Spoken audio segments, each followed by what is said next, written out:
Bonjour à tous, je suis Arnaud Romanet-Pérou, fondateur de la plateforme de crowdfunding immobilier Upstone et professeur de finance immobilière.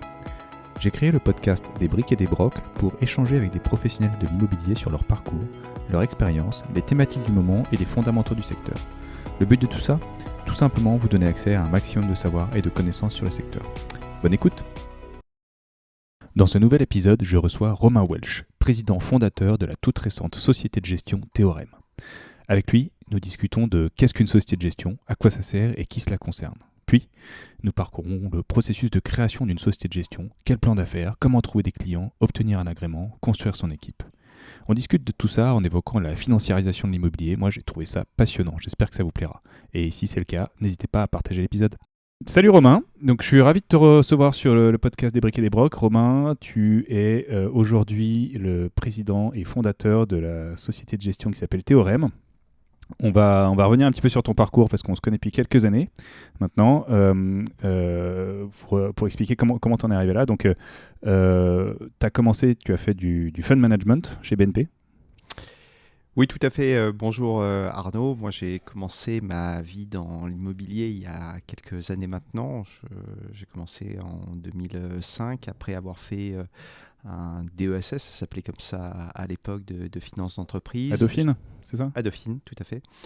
Finance d'entreprise, ingénierie financière. Puis j'ai fait une année en transaction chez Ernst et j'ai eu l'opportunité de rentrer dans une société de gestion, BNP Paribas REIM, qui était une petite société de gestion à l'époque puisqu'il y avait 2,5 milliards environ d'actifs sous gestion qui faisaient de la gestion de SCPI, principalement vendus dans le réseau auprès de la BNP, auprès d'une clientèle de particuliers. Il n'y avait pas encore d'OPCI à l'époque ? Il n'y avait pas encore d'OPCI et justement j'avais été recruté en disant il y a un projet, il y a un nouvel animal qui va sortir, c'est l'OPCI. Je ne savais pas ce que c'était, forcément ça n'existait pas. On aurait besoin de quelqu'un pour nous aider à réfléchir à ce produit, à être présent quand il va sortir et c'est imminent.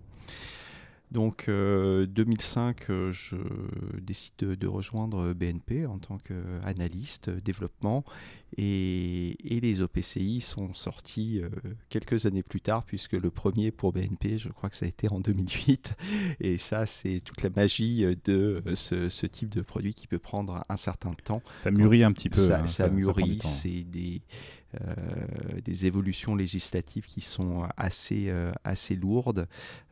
Puis c'est dur de lancer un nouveau véhicule finalement. C'est dur de lancer un nouveau véhicule, de créer, parce que c'était une création juridique complète.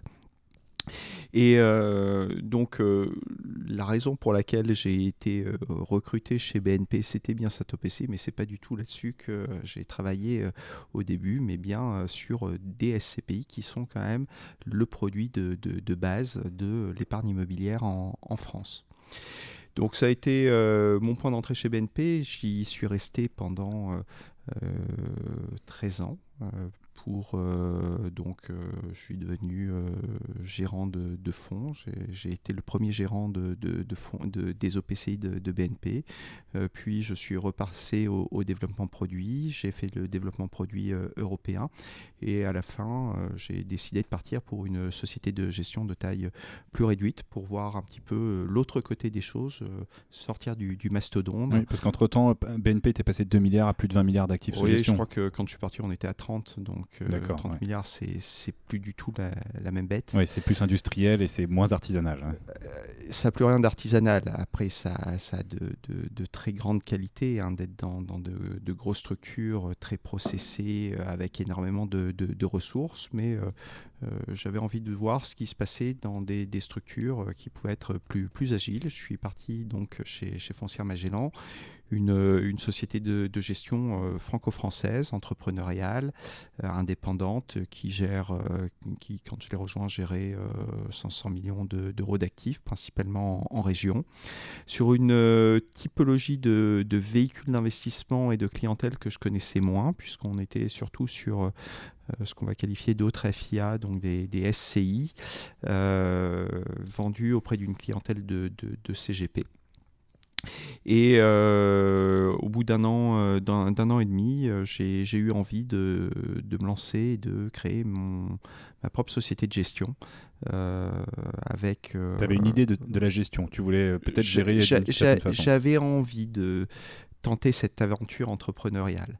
Et c'est vrai que le fait de passer chez Foncière Magellan, une structure plus petite, ça a été aussi pour moi une façon de me dire ça peut être faisable. Il faut rencontrer les bonnes personnes pour le faire, il faut avoir la bonne idée.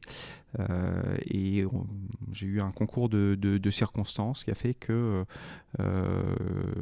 des personnes que je connaissais, qui partageaient les mêmes envies que moi, des rencontres avec d'autres personnes qui nous ont apporté les capitaux nécessaires, une idée qui était assez novatrice, je pense qu'on y reviendra. Cela a été les éléments déclencheurs pour franchir ce cap et se lancer. Se lancer dans la création de cette société de gestion qui s'appelle Théorème et lancer mon aventure entrepreneuriale qui est passionnante. J'ai trouvé le nom génial quand je l'ai vu passer, quand j'ai vu que tu avais lancé la structure et que j'ai vu le nom passer, je me suis dit mince, c'est super bien trouvé. Alors, le nom... Alors, bien évidemment, je ne peux que être d'accord, surtout que le nom, ce n'est pas moi qui l'ai trouvé, c'est notre associé et eux, Gaëla, qui l'a trouvé. Et ça a été un des moments probablement les plus difficiles de... Il s'est passé comment? Vous avez fait un brainstorming tous ensemble et c'est sorti d'un coup ou Alors, ça n'a pas été un brainstorming et c'est sorti d'un coup. Ça a été des mois et des nuits de réflexion, où on s'est étripé entre futurs associés avec des visions différentes. La conviction qu'on n'avait pas trouvé le nom qui allait bien, mais à certains moments, le fait de se dire on va aller prendre... on a certains noms qui nous conviennent, allons-y. Et c'est vrai que quand Théorème est sorti, il est un peu sorti de nulle part, mais il s'est imposé à tout le monde. Il était moins une. On était, j'ai envie de dire, à 48 heures de déposer notre dossier à l'AMF. Et c'est vrai que quand on l'a eu, ça a clos effectivement tous les débats.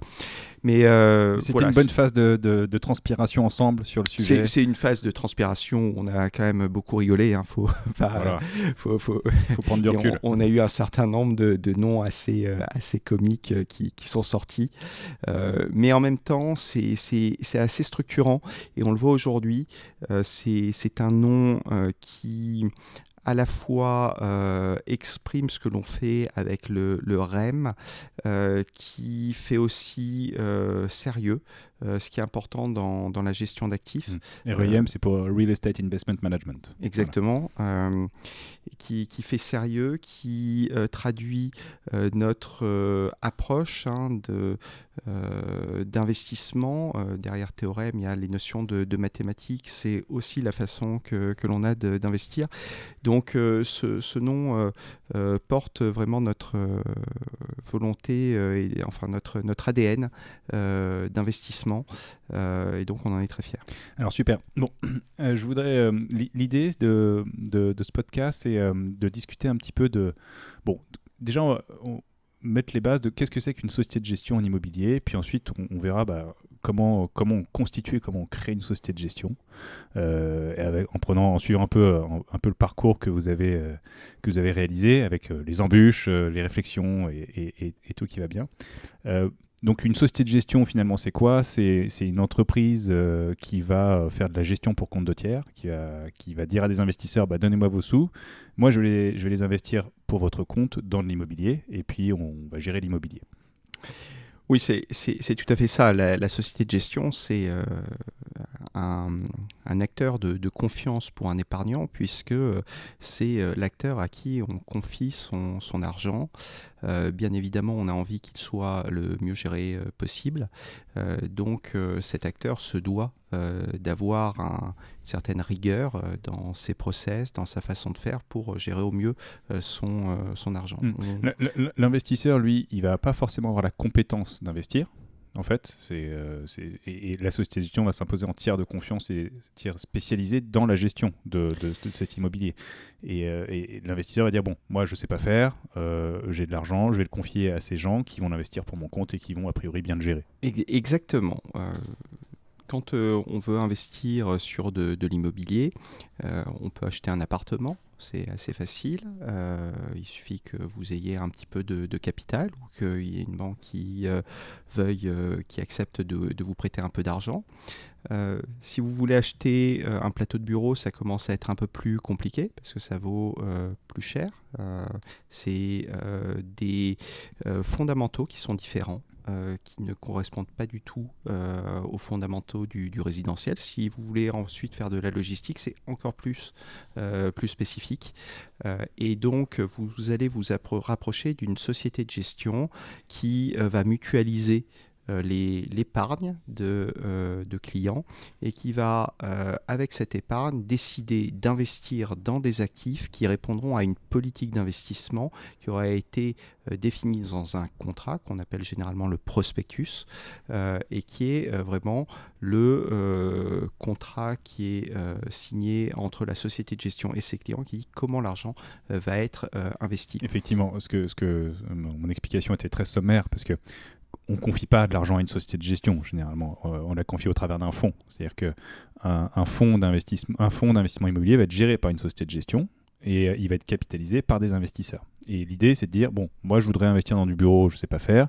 Il y a un fonds de cette société de gestion qui fait du bureau, je mets mon ticket dedans et cette société de gestion va pouvoir collecter les fonds dans le but de l'investir.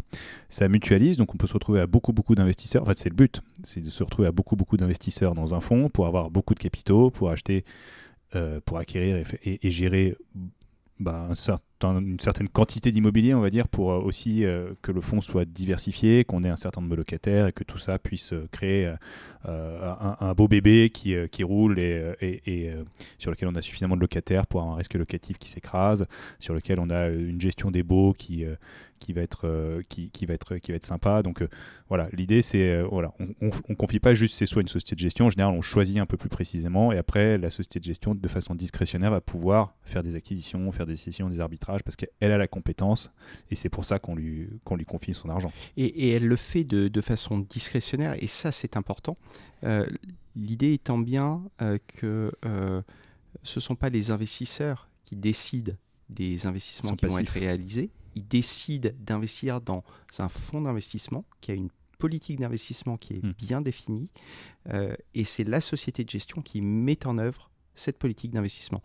C'est important puisque cette indépendance permet de s'assurer que tous les investisseurs sont traités de la même façon et qu'il n'y a pas un investisseur qui pourrait faire pression au niveau de la société de gestion pour réaliser un investissement qui pourrait lui être avantageux. Donc, ça, c'est vraiment un point qui est important. Et ensuite, la société de gestion doit définir des thématiques d'investissement qui lui semblent pertinentes et à elle de réussir à vendre ses produits auprès des investisseurs au regard de cette thématique, du marketing qu'elle peut en faire. Et là, il y a un choix qui est assez important et une ingéniosité, on va dire, des sociétés de gestion qui est très large, qui permet d'avoir une diversité de produits. L'idée, c'est qu'il y a énormément de choses à faire en immobilier. Il y a des choses très classiques. Il y a investir dans du bureau, il y a investir dans du commerce, il y a mélanger du commerce et du bureau, il y a aller vers la logistique. Et donc ça, c'est un peu la science du marketing et développement d'arriver à tirer une stratégie qui soit un peu sympa, à la fois sexy pour les investisseurs, qui raconte une belle histoire, qui permet de définir ce prospectus et d'aller ensuite le marketer auprès des investisseurs pour collecter des fonds, quoi. Peut-être que là-dessus, ce qu'il faut voir, ce qu'attend le client, c'est avant tout une performance. Il faut rester assez simple. le client, c'est un épargnant, il a un montant de capital, il va investir un petit peu dans du fonds euro, dans des actions, dans des obligations et dans de l'immobilier pour diversifier son patrimoine. Il va se diversifier, exactement. Ouais. Donc, avant tout, il attend une performance de son placement et cette performance, c'est en immobilier une partie de loyer. Un immeuble de bureau aujourd'hui, ça rapporte 4%. Du résidentiel, ça peut rapporter un peu moins, de la logistique un petit peu plus. Mais il attend ce loyer et une performance en capital avec l'appréciation de la valeur du bien dans le temps.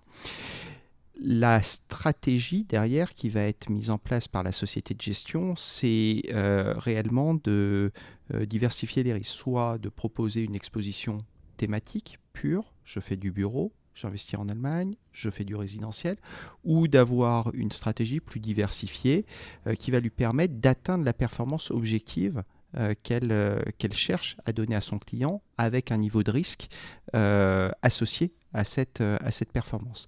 Et là, c'est vraiment cette ingéniosité qui est la source du produit et qui permet de positionner son produit vis-à-vis des clients. Parce que c'est un élément qui est super intéressant, c'est cette histoire de rendement finalement.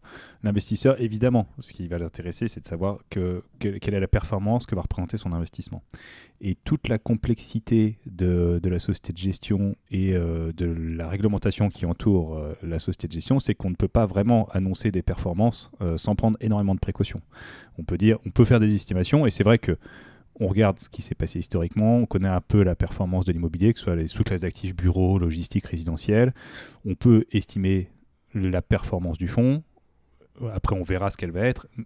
Et c'est ce qui va intéresser l'investisseur, mais en aucun cas, ça peut être une promesse. Et c'est vrai que c'est un élément de langage qui est extrêmement compliqué à manipuler, puisqu'on doit quand même vendre quelque chose à un investisseur pour qu'il puisse se raccrocher à quelque chose. Mais on doit prendre beaucoup de précautions en lui disant, bon, ok, mais c'est pas garanti. Puis s'il y a une performance, c'est que c'est associé à des risques. C'est vrai que je me souviens, j'ai ça très en tête avec tout ce qui est réglementaire, c'est qu'on doit être clair, transparent, non trompeur et prendre beaucoup de précautions. Mais on sait très bien que ce qui va pas attirer mais intéresser l'investisseur, c'est effectivement quelle est la performance que va représenter son investissement. C'est effectivement un sujet sur lequel on est confronté tous les jours, puisque le client, ce qu'il recherche, c'est ce qu'il nous dit, c'est combien est-ce que ça va me rapporter. Oui, puis si on lui dit rien, on peut pas rien lui dire en fait. Et on ne peut pas rien lui dire, même si un placement immobilier est tout sauf un placement à capital garanti. L'immobilier, ça peut augmenter, ça peut baisser. Il peut y avoir des problématiques sur des loyers. La crise de la Covid l'a montré sur un certain nombre de classes d'actifs. Par contre, sur les produits de type SCPI, par exemple, on arrive à avoir une bonne estimation de ce que va être le niveau du dividende qui va être versé. Je dis que c'est une estimation, c'est une partie de la performance, puisque la performance, c'est bien les revenus locatifs, mais c'est aussi la performance en capital. Oui, parce qu'au bout d'un moment, on peut vendre l'actif et générer une plus-value. On peut vendre un actif, générer une plus-value ou une moins-value. Bien évidemment. Mais c'est surtout ce revenu locatif qui intéresse une partie de la clientèle qui cherche à avoir un revenu complémentaire. Et donc, quand rentrer sur un véhicule de type SCPI, ça leur permet de dire, pour X euros investis, je vais toucher 4%, 4,5% ou 5%. Ça leur donne une visibilité sur leurs revenus complémentaires dont ils vont pouvoir bénéficier. Mais c'est vrai que c'est une donnée à manier avec précaution, puisque les performances ne sont pas garanties. Donc, quand on affiche une performance, il est important de rappeler que les produits constituent du risque. Et pour tout financier, on sait très bien que si on ne veut pas de risque, aujourd'hui, on va vers des produits que l'on va qualifier comme sans risque. Et le produit comme sans risque, il a un taux d'intérêt négatif aujourd'hui. Oui. Puis, en fait, quand on détricote un petit peu, le produit sans risque pur n'existe pas vraiment. C'est-à-dire qu'à un moment, on peut toujours imaginer un scénario où même sur son livret A, on peut perdre son argent. Bon, c'est lié à la faillite de l'État français, donc ça va très très loin. Mais quelque part, on pourrait se dire, ça peut arriver. Ça pourrait arriver. On le souhaite pas. Je pense qu'on aurait d'autres sujets à ce moment-là. Oui, il y aura probablement plein de choses qui se seront passées bien avant, quoi. Alors, l'idée de la société de gestion, c'est que c'est un monde qui s'est vraiment développé, je dirais, à partir des années 2000, on va dire, ça a émergé et ça s'est vraiment émancipé dans les années 2010.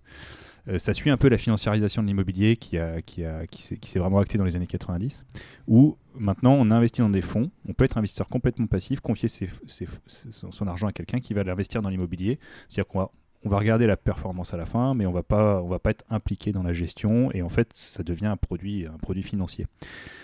Toi, ce que tu fais avec Théorème, c'est un petit peu un cran au-dessus. Donc, je vais employer le terme fonds de fonds et tu vas me contredire parce que tu n'es pas exactement un fonds de fonds, mais on vient d'en discuter. Et tu es multigestion. C'est ça. Une architecture ouverte.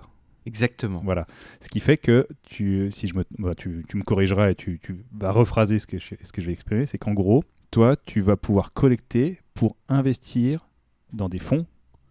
Donc, tu fais quelque part du fonds de fonds. En tout cas, tu investis et tu reconfies l'argent à d'autres sociétés de gestion ou d'autres spécialistes qui vont investir. Et en fait, c'est une stratégie de fonds de fonds. Alors, le fonds de fonds, c'est quelque chose qui est relativement standard dans l'industrie financière, standard dans l'industrie financière anglo-saxonne. Ça existe en immobilier dans le monde anglo-saxon, mais là, vous êtes un petit peu, je dirais, précurseur sur le marché français-européen. Je pense qu'on est effectivement précurseur sur le marché français, peut-être pas européen, mais français. Peut-être juste pour reprendre sur l'évolution de la finance en immobilier et de l'activité des fonds.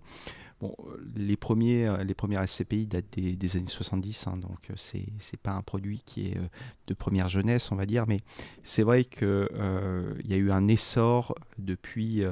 on va dire, la crise des subprimes, essor assez important. La financiarisation de l'immobilier, c'est la fin des années 90 avec les fonds américains qui viennent en France, qui ont profité en fait de valeurs immobilières très basses, d'une reprise du marché immobilier. C'est des investisseurs qui arrivent avec une stratégie à contre-cycle. Exactement, ou plutôt ils se sont positionnés à un moment où le cycle était au plus bas. Et ils ont très bien su choisir leur cycle pour gagner beaucoup d'argent. Ça a été toute l'époque, notamment des ventes à la découpe en résidentiel. Mais quelque part pour eux, c'est des investisseurs anglo-saxons, c'est généralement des fonds des émanations de grosses banques américaines. Le monde anglo-saxon est beaucoup plus mature en termes d'investissement, donc ils savaient déjà faire ça. Et ils ne sont pas arrivés avec des stratégies complètement exotiques pour eux, c'est-à-dire qu'ils ont vu une opportunité de marché en Europe et ils l'ont saisie. Non mais complètement, oui. Ils ont vu une opportunité de marché, ils l'ont saisie. De la même façon, ça a créé ça a donné des idées aux Européens. Le marché institutionnel s'est davantage structuré pour réaliser ce même type d'opération, créer des fonds immobiliers institutionnels. Et sur le marché des particuliers, parce que c'est quand même un marché qui est extrêmement important, on a vu à partir de la crise des subprimes un très fort intérêt sur l'immobilier parce que l'immobilier avait très bien résisté à la crise par rapport au marché actions notamment. Et donc il y a eu un arbitrage assez fort des clients pour aller rechercher ces produits de type SCPI dans leur allocation patrimoniale, puisque c'était le produit qui permettait de générer des rendements intéressants avec une moindre volatilité que les marchés actions. Oui, puis il y a un marché qui s'est financiarisé, qui s'est professionnalisé, et c'était nécessaire de structurer des investisseurs qui seraient désormais long terme sur l'immobilier et qui anticiperaient un petit peu les besoins, capter l'épargne pour pouvoir l'investir sur le long terme. Je reprends toujours l'exemple de la crise des années 90 où c'était la fête dans les années 80, on construisait, on vendait et ça marchait très bien parce que c'était purement spéculatif, mais on n'avait pas vraiment de structure très long terme, de gros acteurs, de grosses foncières qui étaient là pour gérer l'immobilier, et parce qu'un acteur comme ça veut tout sauf une bulle spéculative. Ça n'a pas d'intérêt pour lui, il est là pour gérer sur le long terme, et donc évidemment de faire croître le patrimoine, de le faire travailler, etc. Mais surtout pas d'avoir des effets de croissance démentielle sur quelques mois pour que tout explose après. Et fin 90, voilà, les fonds américains arrivent et nous, on arrive à structurer un peu le monde de l'investissement dans le cours des années 2000 avec des sociétés de gestion, le statut SIC qui a été créé aussi, qui a permis de créer des grosses foncières, notamment en Europe et en France. Et voilà, la fin de l'émancipation, c'est à partir après la crise des subprimes où là, l'épargne se concentre aussi beaucoup sur une valeur. Alors, on dit beaucoup refuge en immobilier, moi j'aime pas trop ce terme, mais en fait on se tourne vers les choses qu'on connaît, les choses qui sont stables, et l'immobilier est très bien pour ça, quoi. Et du coup, voilà, les sociétés de gestion ont pu capter plus d'épargne pour investir dans l'immobilier et continuer à avoir un jeu long terme, parce qu'on arrive à comprendre pourquoi c'est résilient l'immobilier, on en a besoin. Mais exactement, et donc les clients sont rentrés dans ces SCPI pour rentrer à long terme sur de l'immobilier, et dans un premier temps sur des SCPI qui investissaient en France, plutôt sur du bureau, puis des SCPI qui sont diversifiés en termes d'actifs, en allant aussi chercher des immeubles en région, puis elles se sont ouvertes à l'Europe. Et donc on arrive à une diversité du patrimoine qui devient assez forte. On a des SCPI qui investissent dans de nombreux pays européens, voire certaines qui font quasiment plus de France. Et on est aussi en train, avec les OPCI, de financiariser davantage en alliant à cet immobilier des produits financiers, des foncières cotées. Et dans cette démarche d'ouverture sur les stratégies, Théorème a décidé de faire de la multigestion, c'est-à-dire de dire qu'il fallait aller chercher davantage d'experts au niveau de chacune des catégories d'actifs, parce que un immeuble de logistique ne se gère pas de la même façon qu'un immeuble de résidentiel, qu'en France, on ne gère pas un immeuble de la même façon qu'en Allemagne, les lois ne sont pas les mêmes, les cycles ne sont pas forcément les mêmes. Ça reste un métier local, on le dira jamais assez.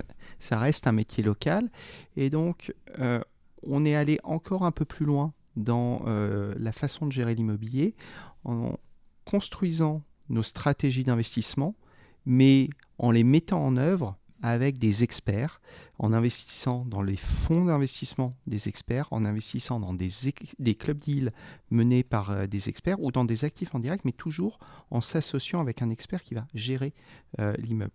Ça nous permet aussi d'aller chercher des performances qui sont un peu différentes en diversifiant le profil de performance des actifs dans lesquels on investit, puisque à côté d'actifs core, un actif core c'est un bon actif loué sur un bail de long terme, on y associe des actifs plus dynamiques sur lesquels on a besoin d'avoir un travail d'asset management un peu plus fort et qui va nous permettre d'aller chercher une performance qui aura un profil différent, donc qui permettra de résister à des cycles différents, voire d'aller chercher de la surperformance si possible. Donc l'idée, c'est que tu rajoutes une couche de diversification en faisant de la location sur plusieurs types d'actifs, de sous-actifs, à chaque fois en sélectionnant celui qui est bon pour faire ça. Alors, c'est pas forcément rajouter une couche de diversification, puisque ça peut être faire de la diversification. Dans une SCPI, quand vous avez 300 immeubles, il y a déjà de la diversification. Il y a des SCPI qui sont diversifiés en termes de catégories d'actifs. Il y en a qui sont diversifiés en termes d'investissement européen. Par contre, nous, on cherche à gérer le risque différemment. Et on le gère différemment en choisissant des personnes qui connaissent parfaitement la catégorie d'actifs, le pays ou la stratégie de création de valeur à mettre en œuvre. Et ce sont eux qui vont apporter de la surperformance au travers de la gestion du risque, de la maîtrise de l'opération qu'ils auront. Donc, c'est vraiment cette réflexion d'allocation que fait Théorème en termes de secteur, d'allocation géographique, associée avec cette gestion des immeubles faite par des experts choisis par Théorème. Alors du coup, on a bien compris votre différenciation et votre offre. Ça s'adresse à qui sont les investisseurs qui vont pouvoir bénéficier de de l'offre de Théorème. Le but, c'est d'offrir ce type de produit, de proposer ce type de produit à l'épargnant français qui souhaite avoir de l'immobilier dans son contrat d'assurance vie ou en direct. L'intérêt de la multigestion, c'est d'aller chercher les meilleures expertises. Et souvent, ces expertises de pointe, elles ne sont pas forcément présentes en France, elles sont présentes dans d'autres pays. Et donc, nous allons pouvoir aller investir auprès d'acteurs qui sont situés dans d'autres pays auxquels l'épargnant français n'a pas accès. L'épargnant français a accès à plusieurs produits qui sont commercialisés sur le marché. Ça reste un marché sur lequel il y a un nombre de produits qui est disponible intéressant, mais cet épargnant s'exclut de facto une énorme partie du marché qui est réservée à des institutionnels ou qui ne peut pas être commercialisé en France. C'est ça qu'on lui apporte, et au travers de la sélection des acteurs, on pense apporter un véritable plus dans la location, un choix d'opportunités d'investissement qu'il ne peut pas trouver ailleurs. Donc moi typiquement j'ai une assurance vie. Si j'avais une assurance vie, en tout cas je pourrais sélectionner l'unité de compte derrière laquelle il y a Théorème. Exactement, l'unité de compte s'appelle Pythagore. Elle est disponible dans un certain nombre de contrats d'assurance vie et elle est disponible dès 100 €. Vous rentrez ça nous fait un point facilement commun avec Upstone. On rentre facilement, comme quand on souscrit n'importe quelle unité de compte dans son contrat d'assurance vie, et on en sort tout aussi facilement. Donc ça c'est pour les investisseurs dits retail, donc les personnes physiques. Tu vises aussi des investisseurs institutionnels ? Alors, nous positionnons pas sur une clientèle institutionnelle à ce stade. Rien n'empêche les institutionnels de rentrer dans nos produits. Néanmoins, on a souhaité réellement proposer un produit pour le grand public qui puisse être souscrit de façon extrêmement large. Ok, super. Super. Voilà. Donc là, on a un peu posé les bases de qu'est-ce qu'une société de gestion, qu'est-ce que ça fait, en quoi Théorème est une sorte de nouvelle façon de gérer un petit peu, une nouvelle société de gestion. Maintenant, je voudrais qu'on discute un petit peu de la création de la société de gestion. C'est un parcours, c'est une profession qui est réglementée, donc c'est-à-dire que tout le monde ne peut pas se décréter société de gestion, et quelque part c'est très bien parce que c'est de la gestion pour compte de tiers, on parle d'argent, donc il faut quand même que ce soit un petit peu encadré. Donc c'est une démarche qui est longue, compliquée, coûteuse, qui demande du temps. Je voudrais qu'on discute un peu ensemble de comment vous y êtes pris, combien de temps ça a pris, les grosses difficultés auxquelles vous avez fait face. Voilà. L'idée, c'est de dire, bon, il y a des prérequis. C'est-à-dire, pour créer cette société de gestion, il n'y a pas de mystère. Il faut aller sur le site de l'AMF. Il faut aller télécharger le mode d'emploi, et ensuite, il faut le suivre. Mais ça, c'est pas une garantie non plus d'y arriver dans un délai raisonnable. Non, je pense qu'il y a plusieurs façons de voir la création de la société de gestion.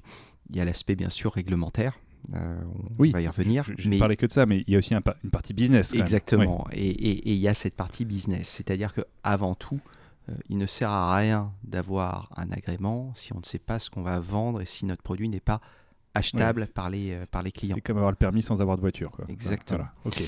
Donc la première chose, c'est quand même s'assurer qu'on a un business model qui fonctionne.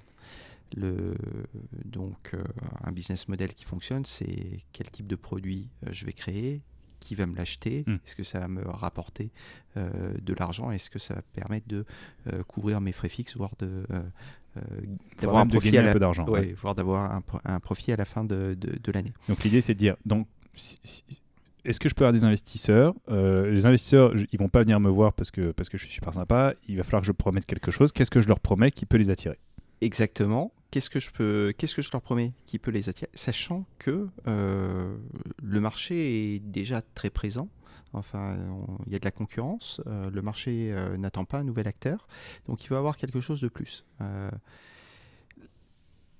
Donc, quand on veut créer un nouveau produit, il faut une idée, il faut un nouveau secteur, il faut un nouveau pays dans lequel on va investir. Nous, c'était l'approche de la multigestion. Cette approche, c'était quelque chose à laquelle je réfléchissais depuis de nombreuses années. Et ne comprenant pas pourquoi ça ne se faisait pas en France, auprès du grand public. Et c'est vraiment ce qui a permis de cristalliser le projet de la société de gestion. Une fois qu'on a le produit, c'est comment est-ce qu'on le distribue. De toute façon, il faut aller voir... Sur cette idée de multigestion, justement, tu t'es dit, ça se fait pas. Enfin, tu as observé que ça se faisait pas, notamment sur le marché français. Donc tu t'es dit, mince, est-ce que j'ai l'idée du siècle ou est-ce qu'il y a un truc que je vois pas et qui fait que ça marche pas ? Les deux. Ouais. Très sincèrement, est-ce que j'ai l'idée du siècle ? On est toujours très enthousiaste. Dans les premières secondes, c'est l'idée du siècle. Après, tu prends un peu de recul. Évidemment, et après, on prend un peu de recul. On a fait nos tests, on en a parlé. Les retours ont été très, très positifs. Donc, on a été très vite convaincus sur notre idée.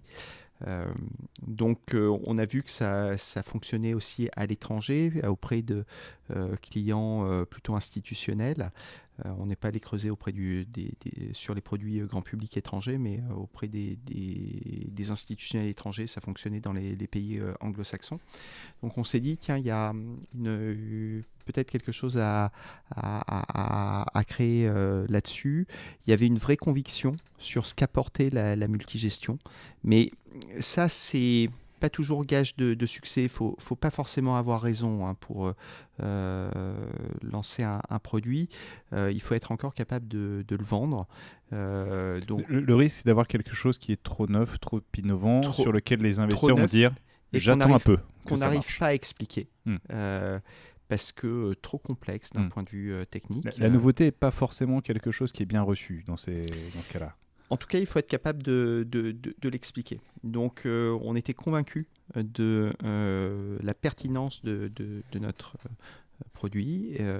Est-ce qu'il allait être acheté ? On a testé quand même plusieurs personnes. On a eu des bons retours. Ce qui nous a conforté sur l'idée de lancer le produit. Là, à ce stade, tu savais déjà avec qui tu pouvais monter cette société ? T'avais déjà Ils étaient combien dans l'équipe ? Oui, on a très vite, donc quand j'avais commencé à réfléchir à cette idée, j'en ai parlé à plusieurs personnes. Il s'est trouvé que dans mon entourage et des anciens notamment de BNP REIM avaient des projets qui étaient complètement compatibles avec cette idée de multigestion et en discutant on s'est dit mais il y a vraiment quelque chose à faire, c'est une très bonne idée, il y a un manque sur le marché, essayons de proposer quelque chose au travers d'une société de gestion. Alors une fois qu'on a un produit, il faut aussi pouvoir le distribuer. Il faut trouver les investisseurs et là tu as différents réseaux. Alors il y a plusieurs façons de faire. Il y a des personnes qui constituent une société de gestion en allant voir des investisseurs institutionnels. Une approche qui peut être plus rapide, puisqu'un investisseur institutionnel peut mettre des gros tickets, 10 millions, 20 millions d'euros dans un fonds. Donc ça peut permettre d'amorcer en tout cas le fonds et de le faire démarrer. Exactement, ça peut aller plus vite. Et puis, il y a les sociétés de gestion qui veulent plutôt distribuer auprès du grand public leurs produits. Et là, pour distribuer, il faut aller voir entre guillemets des grossistes et des distributeurs, qui sont les compagnies d'assurance vie et les intermédiaires, conseillers en investissement financier ou les banques privées ou banques de détail pour certains produits. Il faut réussir à convaincre, c'est pas simple, puisque une nouvelle société de gestion, sans track record, sur une activité qui est quand même assez complexe, qui a des risques de liquidité assez importants, et avec un marché qui commence à être assez mature, il faut pouvoir faire sa place, creuser son trou, et donc il faut les bons partenaires pour nous aider à ouvrir ces réseaux. C'est là où l'équipe que l'on met en place est importante. Et donc, quand on veut aller voir du grand public, avoir quelqu'un qui a, pendant plusieurs années, développé des relations auprès de ces réseaux est important. Avoir quelqu'un qui connaît très bien les assureurs, c'est quelque chose d'important pour nous aider à ouvrir les compagnies d'assurance vie. Parce que sans ces réseaux, il n'y a pas de produit. On a beau avoir la meilleure idée, si on n'a pas un distributeur, le client ne pourra jamais acheter notre produit. Parce qu'autrement, tu pourrais dire je vais le vendre sur mon site internet et les gens vont spontanément venir l'acheter. Mais ça, on sait très bien que c'est pas aussi simple que ça. Alors, personnellement, j'ai toujours eu beaucoup de réticence en fait, sur ce modèle, tout simplement puisque en tant qu'investisseur financier, enfin épargnant, globalement, pour placer mon épargne, je vais voir ma banque, je vais voir mon CIF et je me laisse un peu guider. Je considère que la personne qui va souscrire des parts de SCPI sur le site de la société de gestion, c'est un investisseur très averti. Il faut qu'il connaisse la société de gestion, il faut qu'il sache qu'il a envie d'acheter de la SCPI. Donc oui, il y a c'est en fait une petite partie du marché, les investisseurs très avisés. C'est une toute petite partie du marché. Donc oui, il y a des investisseurs qui investissent comme ça, mais la majorité des investisseurs, en fait, est assez novice et fait confiance à son conseil pour investir. D'où la nécessité de passer par un réseau qui intègre déjà cette strate de conseil. Exactement. Et le marché est bien organisé. Les banques, les conseillers en investissement financier sont là pour faire leur boulot, pour recommander des produits, pour faire leur propre sélection. Ils ont chacun leur portefeuille de clients local, généralement. Ils distribuent un certain nombre de produits et ils peuvent distribuer ton produit au travers de l'assurance vie parce que ça convient à un investisseur et qu'ils vont lui proposer, et s'il est d'accord. Exactement. Et je ne vois pas pourquoi on pourrait, pour une SCPI, on souscrirait directement auprès de la société de gestion, alors que quand on veut souscrire le produit au PCVM d'une société de gestion quelconque, on passe par son intermédiaire financier et pas directement par la société de gestion. Les sociétés de gestion traditionnelles, actions, obligations, ne vendent pas leurs produits sur leur site internet. Ouais, puis il y a un intérêt quand même à passer par ces intermédiaires, c'est que eux ont la connaissance, eux ont quand même pour intérêt l'intérêt de leurs clients et donc vont connaître le patrimoine de leurs clients pour pouvoir leur proposer les produits qui leur vont bien. Exactement. Donc c'est quand même une garantie supplémentaire pour toi aussi que ton produit est bien vendu. Il y a toute une activité de conseil qui est faite par ces prestataires qui est importante. Les produits sont parfois pas simples en termes de compréhension et donc le conseil qui est donné est une assurance pour la société de gestion qu'il n'y a pas de mauvaise vente, on va dire, sur des produits sur lesquels le client va être investi pendant un certain temps. On sait en plus qu'en France, on n'est pas les premiers de la classe en termes d'éducation à l'économie et à la finance, d'où l'intérêt d'avoir des gens qui peuvent rajouter cette strate de conseil. Donc là, tu as trouvé ton idée, tu as défini ton business model, donc ce qui va être de la multigestion, qui va être commercialisé au travers d'assurance vie. Une équipe s'est constituée autour de ça, de gens qui suivent l'idée, qui la trouvent pertinente et qui ont en plus les connexions, le réseau, la connaissance qui vont permettre d'accélérer cette matérialisation. Donc voilà, l'idée du business, elle est validée par les associés, qui trouvent ça génial, mais évidemment. Elle est validée par les discussions avec des investisseurs potentiels qui trouvent ça génial aussi. Maintenant, il faut avancer, il faut exécuter. Oui, maintenant, alors, les investisseurs, on les a après, ils ne sont pas encore là. En tout cas, on a effectivement les personnes qui vont nous permettre d'ouvrir les réseaux de distribution, les assureurs. Il y a plusieurs éléments qu'il faut pour ensuite passer à l'étape d'après, c'est-à-dire créer la société de gestion avant de créer le produit, puisque on ne peut pas vendre un produit tant qu'on n'est pas société de gestion. La première chose, c'est obtenir notre agrément. Et pour obtenir son agrément, il faut décrire ce que l'on va faire. Ça, c'est un process qui est assez lourd, puisque c'est l'AMF, l'autorité des marchés financiers, qui va, au regard de ce que l'on aura écrit, au regard des réponses qu'on aura apportées à un certain nombre de questions, décider si oui ou non on est apte à remplir, à exercer. Sachant que l'AMF va pas juger le business model en lui-même.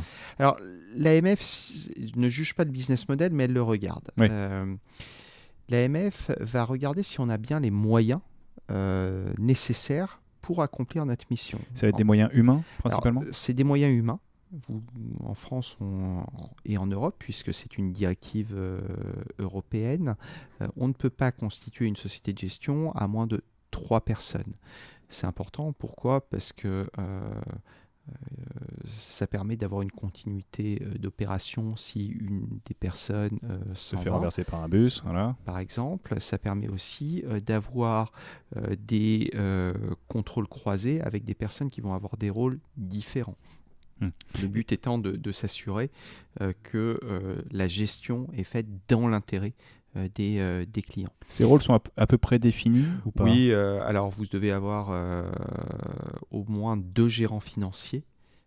Ça, c'est un élément qui est important. Un RCCI qui peut être le président de la société. Donc lui, c'est le responsable de la conformité et du contrôle interne. Exactement. Et enfin, vous devez avoir un évaluateur indépendant qui permet de valoriser les fonds dans lesquels vous investissez. Donc ça, c'est pas une des 3 personnes, c'est un organisme indépendant. Cette personne doit être indépendante puisque les gérants ne peuvent pas valoriser eux-mêmes leur Ils ne peuvent pas être jugés partie. Exactement. Donc ces 3 personnes, c'est des moyens techniques, des bureaux. Ça semble normal, mais il en faut. C'est bien sûr du matériel informatique, c'est des prestataires. On doit avoir un commissaire aux comptes pour s'assurer que... Ce qu'on dit, c'est que en termes de les ordinateurs, les bureaux, ça paraît classique, voire évident, mais dans le fait que tu vas enregistrer des souscriptions, les matérialiser quelque part, est-ce que tu ne dois pas prouver aussi que tu es en mesure d'organiser ça, que tu fais appel au bon prestataire qui organise les registres C'est exactement ça. Tu as une liste de prestataires. Il y a une liste de prestataires, il faut des commissaires aux comptes, il va falloir un partenaire qui est indispensable, qui est la banque dépositaire. Oui, le dépositaire, exactement. Pour tous les fonds. Ces partenaires-là sont des partenaires qui sont structurants dans l'activité de la société de gestion. Et qui, au moment où tu rédiges ton agrément, doivent être identifiés. Ils n'ont pas besoin d'être identifiés. Par contre, il est important quand même de les avoir en tête, puisque une banque dépositaire, c'est quand même un partenaire qui a un rôle central et dont le processus d'onboarding, c'est-à-dire de faire rentrer chez eux une société de gestion, est assez lourd, donc ça prend du temps. Si on s'y prend au dernier moment, c'est quelques mois qui peuvent être perdus, ce qui est dommage. Oui. Ce qu'on ne cessera jamais de rappeler, c'est qu'il faut faire avancer plein de choses en même temps, quoi. Alors, dans la société de gestion, il faut faire effectivement avancer plein de choses. C'est faire avancer la société et en même temps préparer tout de suite les produits qui sont des sociétés à part entière. Oui, parce que tu as un agrément pour la société de gestion et un agrément pour les produits. Par produit, tout à fait. Dans les éléments importants, il y a aussi l'aspect financier. Le but pour l'AMF, c'est que la société de gestion soit viable. Il n'est pas question pour l'AMF d'agréer des sociétés de gestion qui devront mettre la clé sous la porte quelques mois après avoir été lancées. Et c'est là où l'AMF, sans juger directement du business model, va aussi regarder ce que la société de gestion veut faire, comment elle veut le faire, à qui elle veut distribuer ses produits. Et elle va... Je fais un business plan à ce stade. Elle regarde un business plan, puis elle va calibrer le montant des fonds propres imposés par rapport à ce business plan, par rapport aux charges de la structure, au recrutement qui sont prévus. Ce qu'elle va peut-être chercher à savoir, c'est de quelle façon tu vas couvrir les premiers, deuxième ou troisième exercices en fonds propres. Exactement. Donc c'est des centaines de milliers d'euros. Tout de suite. Exactement. Il faut de l'argent. Parce qu'il faut payer les gens. Exactement. Il faut payer les prestataires, il faut payer les locaux, il faut payer les ordinateurs, les amortissements, etc. Et c'est tout de suite, c'est une société qui se lance avec au minimum 3 personnes. Il faut des bureaux. On ne se met pas dans un garage pour lancer une société de gestion. Il faut du matériel informatique. C'est de la documentation juridique qui est assez lourde, qui est importante. Ça va gérer toute la vie du produit, donc ça coûte cher d'avoir recours aux avocats. C'est des notes fiscales. Tout ça, ça vaut un peu d'argent qui doit être prévu dans le business plan. Et c'est ça que l'AMF regarde. Un agrément, c'est combien de pages? On peut parler en nombre de pages? Non, on ne va pas parler en nombre de pages, mais un agrément, le délai d'instruction en fait, par l'AMF, c'est 3 mois, éventuellement renouvelable, en fonction de la spécificité du dossier. Globalement, l'AMF arrive à tenir ces délais. 3 mois, c'est assez court quand même. Nous, on a mis 4 mois en pleine période Covid, donc voilà. Après, tout dépend du travail qui est fait par la société de gestion, de la complétude du dossier. Il y a des prestataires qui aident pour créer ce dossier d'agrément.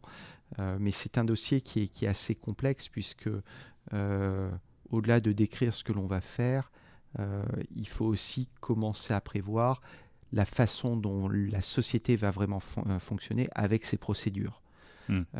Et ça mixe en fait un nombre de choses assez lourdes, puisque ça oblige à avoir des connaissances très étendues. Bien sûr, on est assisté par des prestataires, mais tant en termes de process d'investissement que de lutte anti-blanchiment, que de contrôle des risques.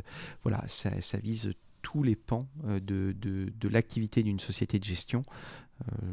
Je ne sais pas combien on a de procédures chez Théorème, qui est une petite société de gestion, mais on en est à probablement plus que 15 aujourd'hui, entre 15 et 20. Ouais. Et il y en aura d'autres à l'avenir. Et il y en aura probablement d'autres. La procédure LCBFT doit faire 35 pages. Ouais. Ouais. Donc ça, c'est tout ce qui est lutte anti-blanchiment et de financement du terrorisme, où tu dois avoir des procédures qui te permettent de vérifier que les fonds que tu collectes ne sont pas issus du financement du terrorisme ou ne participent pas à une manœuvre de blanchiment. Oui, on est dans un... c'est très encadré. Qui est très encadré. Oui. Là, on parle de la LCBFT qui est quand même un enjeu majeur, de savoir d'où vient l'argent des clients ou à quoi sert l'argent que l'on rend aux clients. C'est tout le principe de la LCBFT, mais il y a d'autres procédures, de s'assurer qu'on a un système de contrôle des risques qui est performant, mais de la même façon, quand on fait de l'investissement, de s'assurer qu'on respecte bien un certain nombre de process qui fait partie de l'ADN de la société de gestion. Donc quand on dit que à chaque fois qu'on achète un immeuble, on va le visiter, il faut que ce soit mis dans une procédure et qu'on soit capable de le justifier. Qu'on puisse remonter le filon en disant que vous avez bien vérifié les immeubles dont vous avez fait l'acquisition. Exactement. Ça protège le client, ces procédures, cette façon de faire protège le client vraiment dans son intérêt. Et j'imagine qu'il y a aussi une rubrique conflit d'intérêts. Forcément, l'objectif de la société de gestion, c'est de gérer les fonds dans l'unique intérêt du client. Donc tous les conflits d'intérêts doivent être déclarés. Le conflit d'intérêts, c'est inhérent à l'activité. Il y en a toujours. Le principe, c'est de savoir les gérer et de les traiter. C'est pas de ne pas en avoir, c'est de les gérer et de les traiter. Oui, parce qu'on ne peut pas ne pas en avoir. En fait. On ne peut pas ne pas en avoir. Il faut vivre avec. Par contre, encore une fois, on les gère, on les traite. Il faut pouvoir les encadrer. Donc entre 3 et 6 mois d'audit de l'AMF qui va ensuite pouvoir éventuellement donner son passeport et son numéro d'agrément. Après, tu es enregistré, tu as un numéro d'agrément. On a un numéro d'agrément, on lève des conditions suspensives. En général,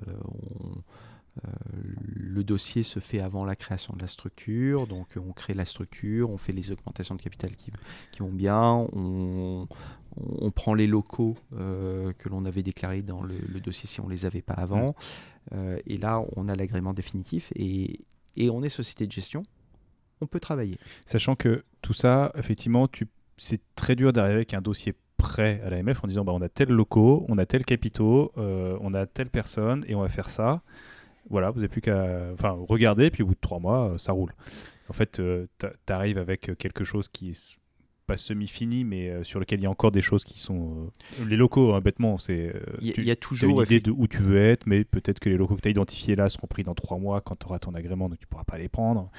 Ça, c'est juste un détail, mais tu as plein de choses comme ça qu'il faut avancer. Il faut pousser les curseurs un à un, tous en même temps, et avoir le retour Exactement. du Alors, régulateur. les conditions suspensives sont en général des conditions suspensives assez standards, mais c'est exactement ça. C'est à quel moment on prend les locaux. Est-ce qu'on les prend avant d'avoir obtenu notre agrément? Est-ce qu'on les prend au moment de l'agrément? Tout ça voilà. Après, on sent, il n'y a pas trop de surprise avec l'AMF, c'est-à-dire que c'est un discours, une étude qui est construite. On voit bien les questions qu'ils nous posent, les réponses que l'on apporte, et on a le sentiment de savoir est-ce que le dossier avance bien ou est-ce qu'il y a des vrais points de blocage. Ce dont elle va s'assurer beaucoup, c'est la viabilité en elle-même de la société, savoir est-ce qu'elle va être pérenne, donc ce qu'on disait tout à l'heure, est-ce qu'elle a l'air insuffisamment solide pour se lancer et ensuite tourner. Et puis la règle d'or, c'est la protection des investisseurs. Toujours. C'est l'essence même de son existence, c'est de se dire on va s'assurer que les investisseurs vont identifier les risques auxquels on va associer leur investissement. J'allais dire, on va pas leur faire prendre de risques, c'est pas ça. On va leur communiquer exactement le niveau de risque qu'on va leur faire prendre de façon claire, transparente et non trompeuse. Quoi. C'est exactement ça. Claire, transparente, non trompeuse, c'est les mots de l'AMF. Le client peut prendre des risques. Avec toute la subtilité et la subjectivité que ça peut avoir peut-être. En tout cas, c'est certainement pas dire qu'il n'y a pas de risque pour le client. Il y a des risques, mais par contre, discloser ces risques pour que le client soit parfaitement conscient et parfaitement compris ce dans quoi il investit. S'il n'a pas compris, il ne peut pas investir. Il ne faut pas qu'il investisse. Règle de base. Mais c'est du bon sens. Ça peut paraître évident, mais effectivement, c'est bon de le rappeler. Moi, je prends l'exemple du Bitcoin en ce moment. C'est des choses qui cartonnent. Moi, j'y comprends rien, donc je refuse d'y mettre le moindre centime, même si ça peut paraître hyper tentant. Mais ça me demanderait trop de due deal et trop de temps à passer pour comprendre vraiment comment ça marche et quels sont les enjeux derrière. Et j'ai quand même l'impression que c'est un petit peu spéculatif en ce moment. Donc j'y arrive pas. Mais voilà. Il faut comprendre, ou il faut pouvoir se faire expliquer pour qu'on puisse comprendre. Et ça, l'AMF, c'est ce qu'elle défend. Et c'est pour ça que c'est pas aussi simple que ça d'avoir un agrément. C'est parce qu'il va falloir pouvoir démontrer qu'on explique bien ce qu'on propose et que les gens qui vont y adhérer l'auront bien compris. L'auront bien compris et encore une fois qu'on soit en mesure de gérer ce que l'on propose aux clients. Donc voilà, définition d'un agrément, établissement d'une demande d'agrément. Donc là, il y a des conseils qui gravitent autour, qui t'aident à formuler cette demande d'agrément, à pousser un petit peu tout ça. Tu as une équipe qui est définie, tu as des coûts qui sont associés, des coûts en face desquels il faut mettre des sous. Donc j'imagine que chaque associé met des sous éventuellement. Il peut y avoir un investisseur qui va supporter, venir apporter ses fonds pour permettre le développement de cette société. Donc il peut y avoir des associés opérationnels, un investisseur ou pas, et qui peut peut-être rassurer l'AMF sur la capacité, ou en tout cas la pérennité sur les premières années d'une société de gestion. Donc là, c'est vraiment la grosse barrière à l'entrée, c'est d'obtenir... Je suis presque surpris que ça prenne que 3 à 6 mois finalement Après, l'AMF en a vu des sociétés de gestion, elle en verra, donc elle connaît le business qui est ce qu'il est, qui n'est pas forcément très différent d'une société de gestion à l'autre. Enfin, le 3 mois, si tu viens avec les bons critères, ils seront respectés.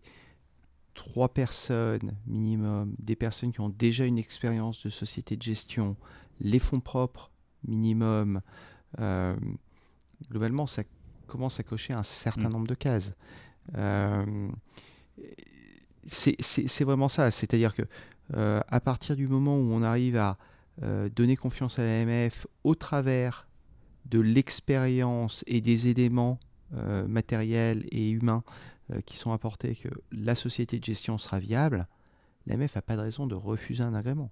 L'AMF ne refuse pas d'agrément dès lors qu'on répond à ces critères. Oui, elle n'est pas là pour mettre des bâtons dans les roues. Exactement. Ou de répondre de façon subjective. Elle est là pour superviser le marché. Elle est là aussi pour... elle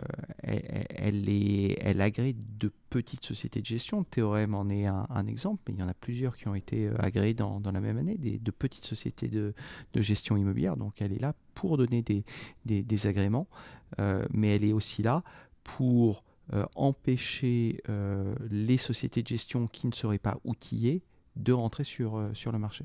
Et donc en parallèle, l'agrément de votre unité de compte? Alors, en parallèle, une fois qu'on a l'agrément de la société de gestion, il faut créer le produit. Et là, on repart sur un process. C'est-à-dire qu'on définit le produit, on fait une documentation juridique, on dépose le dossier à l'AMF. Alors là, il y a plusieurs façons, en fonction des produits, des dossiers qui sont agréés, d'autres qui sont simplement déclarés, d'autres qui sont encore que enregistrés.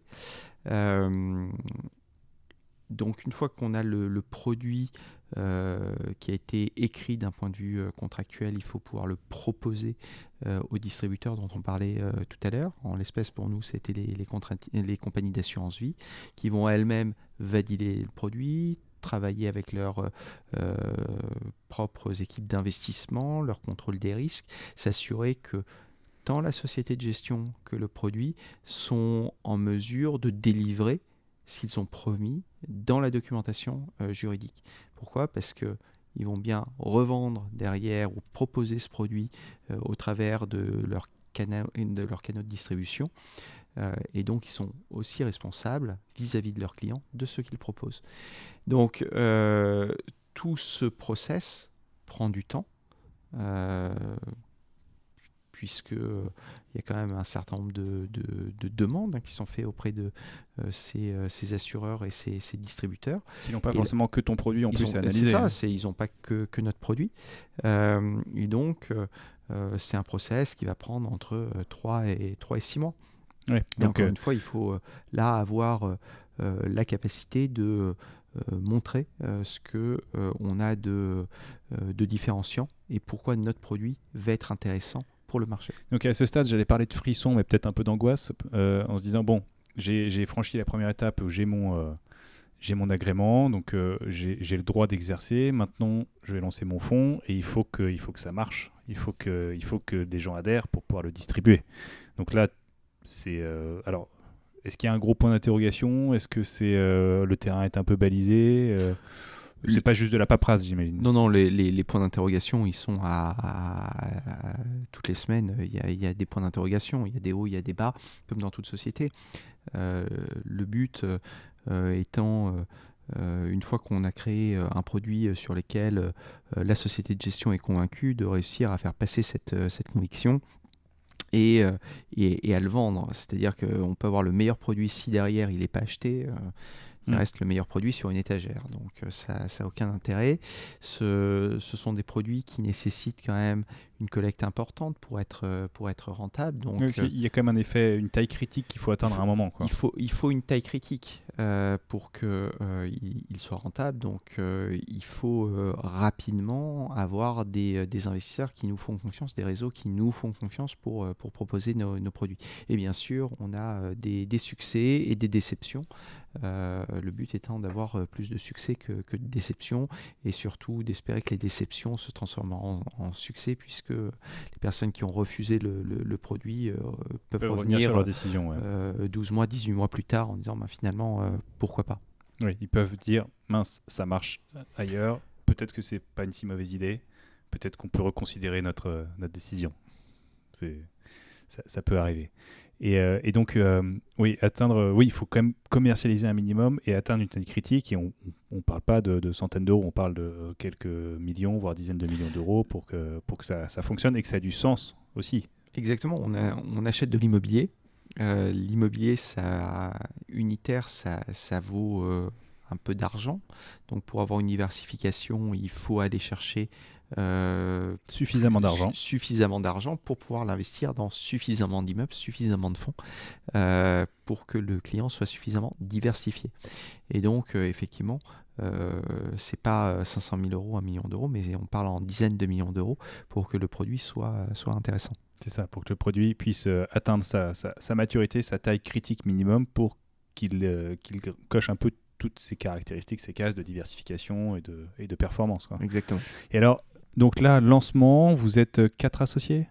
On est 4 associés opérationnels et puis un associé financier qui nous a apporté à la fois les capitaux nécessaires pour le lancement de la structure, qui nous a apporté son expérience d'entrepreneur et qui nous a apporté aussi sa connaissance d'un certain nombre d'acteurs de la distribution pour accélérer en fait le référencement de nos produits, notamment chez des assureurs. Donc c'est un investisseur financier actif. Exactement. D'accord. Et donc c'est cette combinaison entre ce que nous on a décidé d'appeler les associés opérationnels et les associés financiers est importante, mais même à l'intérieur des associés opérationnels, les différences de parcours, ce qu'apporte chacun des associés est important parce que c'est ces cultures différentes qui font que la structure peut prendre ou pas. Il faut des personnes qui connaissent les réseaux de distribution, il faut des personnes qui connaissent l'immobilier, il faut des personnes qui connaissent la gestion d'actifs. Enfin, c'est vraiment des savoir-faire qui sont différents et qui permettent d'avoir une mayonnaise qui prend bien. Oui, et l'ensemble des compétences qui font que ça peut tourner. Et donc après, l'idée, ça va être de continuer à se développer. Vous allez peut-être proposer d'autres unités de compte, d'autres fonds. Vous avez déjà recruté des collaborateurs, j'imagine ? Oui. Donc voilà, vous êtes 4 associés fondateurs, plus des collaborateurs. 3 collaborateurs. 3 collaborateurs. Puisque au bout d'un moment, il n'y a que 24 heures dans une journée, donc il faut des gens pour faire tourner la Il faut des gens, il faut une pérennité, une continuité plutôt que pérennité, une continuité d'activité. Le véhicule Pythagore qui est dans l'assurance vie, c'est un véhicule qui publie une valeur liquidative toutes les semaines, ce qui veut dire que toutes les semaines, il faut quelqu'un qui soit en mesure de valoriser le fonds et de déterminer le prix de la part. Donc la valeur liquidative, c'est si on devait vendre le fonds à ce moment-là, combien est-ce qu'il vaudrait ? C'est ce qu'il vaudrait. Et donc ça veut dire que il faut que même la semaine du 25 décembre, même la semaine du 15 août, il y ait quelqu'un pour faire ce travail-là. Et quelqu'un qui soit qualifié pour faire ce travail-là. Donc il faut du monde, il faut des backups. Et donc cette continuité, elle est importante. Ça fait partie des éléments que l'AMF regarde dans son dossier d'agrément. Ok. Du coup, j'imagine que vous êtes forcément plein d'ambition, vous avez plein d'idées. D'ailleurs, c'est une question un peu qui se veut pas piège, mais comment tu vois les prochaines années ? Combien vous voyez, avec combien d'actifs sous gestion et là, c'est l'alarme incendie. C'est l'alarme incendie. De la valeur des actifs diminuée de toutes les dettes. C'est généralement prélevé tous les trimestres. Et cette commission constitue le chiffre d'affaires de la société de gestion et sert bien sûr à rémunérer les employés, sert à rémunérer les réseaux de distribution, puisqu'on est dans un modèle en France qui principalement conduit les réseaux de distribution à se faire rémunérer par la société de gestion. C'est ce qu'on appelle de la rétrocession sur encours. C'est-à-dire que moi, en tant qu'investisseur, je vais aller voir mon conseiller financier ou mon banquier, on va discuter un petit peu de ce que je peux faire de mon argent. et il va pas me facturer ça. Exactement. Il va me faire des propositions et derrière lui, c'est la société de gestion, le marchand du produit qui va le rémunérer s'il le commercialise. Exactement. C'est une grosse partie, on va dire, du marché fonctionne comme ça, c'est-à-dire que ce sont les producteurs, les sociétés de gestion qui rémunèrent les distributeurs. Donc il faut rémunérer ces gens et donc ça fait partie Ça fait partie des charges de la société de gestion. Il existe des distributeurs qui décident de ne pas se faire rémunérer par les producteurs et qui se font rémunérer directement par leurs clients. C'est un modèle qui est extrêmement développé en Angleterre. Dans le monde anglo-saxon, moins en France. Oui, on a moins cette culture de payer le conseil. Même si on le paye indirectement quelque part. On le paye, rien n'est gratuit bien évidemment. Et on voit tout de suite en passant le conflit que ça peut créer entre le commercialisateur et l'investisseur, puisque le commercialisateur pourrait être tenté d'orienter son investisseur vers le produit sur lequel il a une rémunération qui est peut-être un peu plus attractive. Il pourrait être tenté. Oui, c'est une façon de voir les choses. Après, il y a une certaine homogénéité, on va dire, du marché en termes de rétrocession, et puis il y a surtout une volonté du conseiller de conserver sa clientèle sur du long terme, et ça c'est quand même un garde-fou qui est important, c'est-à-dire que avant tout pour le distributeur le but est d'avoir un fonds de commerce, donc une clientèle qui soit pérenne, et pour qu'elle soit pérenne il faut que le client soit content, donc que le distributeur propose des produits satisfaisants. Est-ce que vous aviez le projet de lancer cette société de gestion, j'imagine, avant, très tôt, et pas forcément juste pendant le confinement, avant le confinement, je parle du premier confinement de mars où on est tous restés enfermés chez nous, ça a ralenti vos démarches, Alors, quel est le piment que ça a ajouté finalement ? Ça a ajouté beaucoup de piment. Donc on avait bien évidemment commencé à discuter avant toute cette période Covid. Le moment où personnellement je suis parti de chez mon ancien employeur, c'était 3 jours avant le confinement. D'accord, donc le 10 mars 2020, tu t'es dit, allez, c'est bon, je me lance. Et exactement. Et le 16 mars, tu t'es retrouvé chez toi. Donc c'est sûr que là, on se dit, waouh, qu'est-ce que j'ai fait ? et en fait, c'était une excellente période, déjà parce que c'est pas une période sur laquelle on a loupé des affaires. Tout le monde était confiné. Oui, parce que comme on dit, comme il faut faire avancer beaucoup de choses en même temps, finalement, l'étape réglementaire, c'était pas plus mal de l'avoir à ce moment-là. Exactement. Parce que de toute façon, il n'y a pas de décision d'investissement ou de client à aller chercher à ce moment-là. C'était pas plus mal. Donc en termes de constitution de la société, ça s'est très bien passé. J'avoue que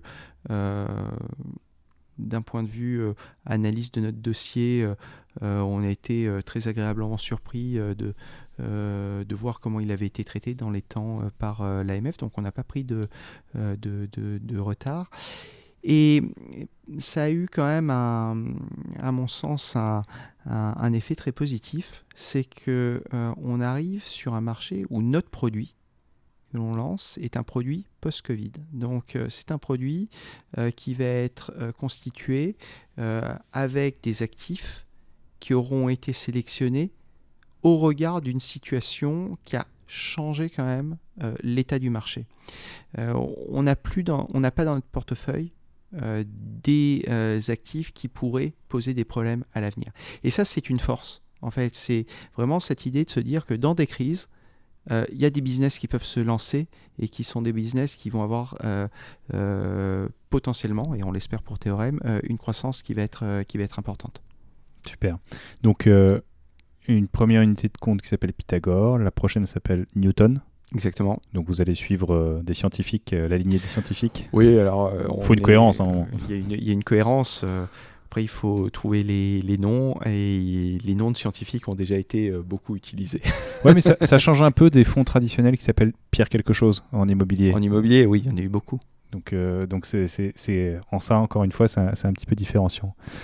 Romain, merci. Vraiment, c'était super de pouvoir avoir ton retour d'expérience, en tout cas sur cette création de société de gestion, sur voilà, le déroulé, les complexités, les mécanismes, parler aussi de Théorème, qui a une approche assez novatrice. Donc c'était super, je te remercie beaucoup d'être venu.